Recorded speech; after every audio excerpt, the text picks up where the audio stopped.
I'm Anthony Elmore, President and Founder of the Proud Black Buddhist World Association, here to bring you another Proud Black Buddhist lecture. We are not only the Black Buddhist voice of America, but we are the Black Buddhist voice of the world. And today we bring you another exciting Black Buddhist lecture. My lecture today is Tina Turner, a Proud Black Buddhist. Tina Turner purposefully broke away from the Asians, and she began to speak authoritatively about Buddhism. One thing that Tina Turner made clear: you would never see an Asian in Tina Turner's shadow or some Asian speaking for Tina Turner. Tina Turner taught us how to be proud Black Buddhists. You see, it was on February 15, 1979, when the first documented writing of a Black Buddhist, Tina Turner, happened in the February issue of Jet magazine, where Tina Turner is on the cover talking about her Buddhist faith. But Tina Turner is not just talking about her Buddhist faith. What Tina Turner brings us, she brings us an American style. And you see that movie, What's Love Got to Do with It? You see, Tina Turner brings an American perspective. You see, Tina Turner grew up just follow me in an American culture, Black American culture. She came from this part of America in Tennessee, right down the street in a place called Nutbush, Tennessee. And her family was a part of the Woodlawn Missionary Baptist Church. I know it feels strange, but it's chanting. I'm a Buddhist now. And when you chant, Anna, you can see things clearly. It's like life's miracle. In order to give you an understanding of us proud Black Buddhists, you have to go to the Buddhism as it is practiced by Tina Turner to get an understanding as to who we are in the Proud Black Buddhist World Association. You see, Tina Turner make it a point not to associate with Asian Buddhists. You would never find an Asian in the shadow or standing or speaking for Tina Turner. She speaks Buddhism authoritatively. She is independent. She is a free Buddhist. You do not find Tina on some mountain meditating. But Tina Turner brings a style of Buddhism that is the red, the white, and the blue. And that it is the Lotus Sutra that teaches us that Buddhism is our everyday life. Now, let's go back to the movie, What's Love Got to Do with It? You see, let's talk about that. You see, it was in, 1985, to where the movie What's Love Got, or the song What's Love Got to Do with It came out. Now, let me make this point clear.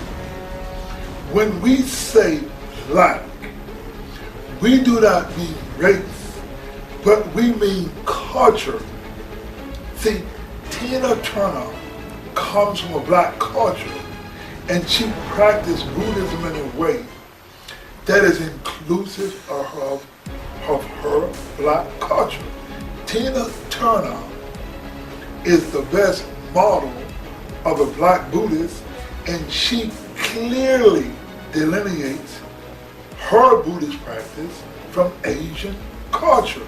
You see, In regards to black people in America, Tina Turner is the most significant black Buddhist in the world. Tina Turner provides the absolute most significance to Proud Black Buddhists. Now, what is the Tina Turner significance?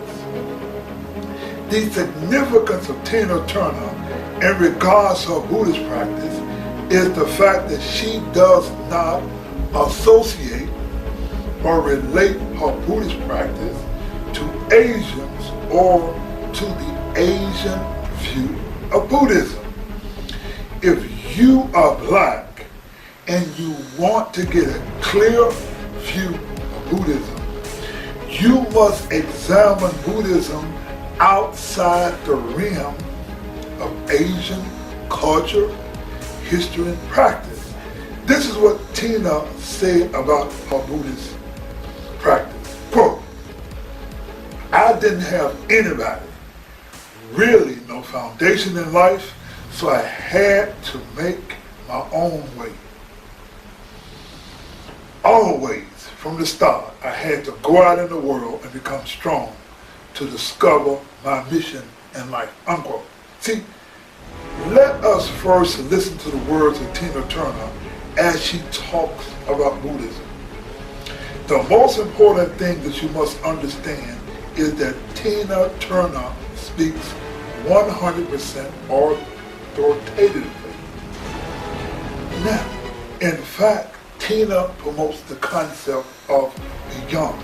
See, we Proud Black Buddhists have moved beyond any Asian Buddhist masters, and we follow the ultimate law of the Lotus Sutra, which is chanting Namu Myoho Renge Kyo or Namu Myoho Renge Kyo.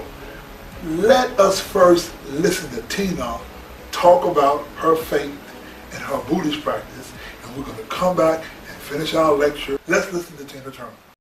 I tell you something I learned. Charm and harmony can change the negative into the positive. And that's how I changed it, through love and through getting things done, not from power, but just from love and from being a good person. Welcome back to Speakeasy and our conversation with Tina Turner. I want to talk a little bit about your spiritual practice, because everybody I know, man or woman, wants to be Tina Turner. Now, I say that because it isn't just your outer beauty, which is so obvious. I think they sense an inner beauty, and they want to know how you got there. Now, I know the story, but is there something that you can say that isn't just like pop psychology, but something meaningful for you that helped you find out who you really are? Yeah, I want to try to simplify it so I don't overtalk, because I could start over there and end there. First, I have to say that I don't think a lot of people realize how important food for the mind is. They don't understand how important meditation or prayer is. You see, I never stopped. I went from my Baptist prayers to Buddhism. Let's just say maybe it was different words putting in at a time when I needed different words. The Lord's Prayer to Namu Myoho Renge Kyo, and then the book of saying words.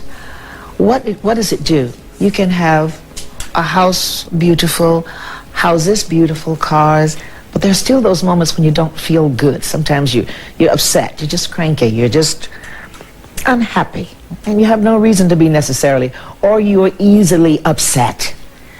Well, that's what the practice does for me. It helps me not to be upset easily. It helps me to deal with situations on a different level because I think differently about it. I don't get upset as easily. Yes, I still get upset because I'm only human.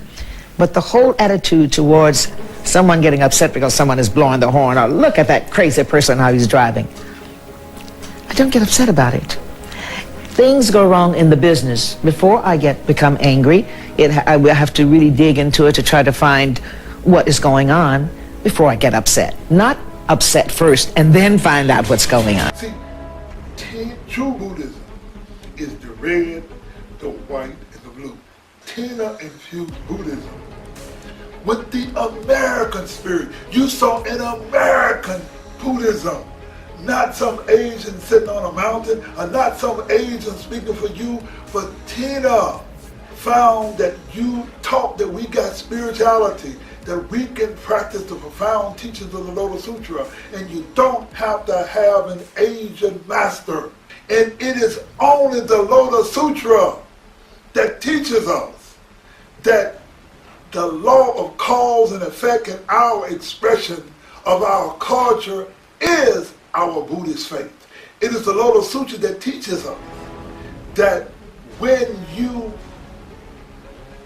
the pure aspect is operative, this is enlightenment, and this is who we are at the Proud Black Buddhist World Association. We at the Proud Black Buddhist World Association, we are the Americans. We are the American Buddhists. We are the innovators. We have the true Buddhism because we express our true culture and our Buddhist practice. We are the Americans, and we are the true Buddhists. So those of you who decide to practice Buddhism with the Proud Black Buddhists, just remember, we are the red, the white, and the blue.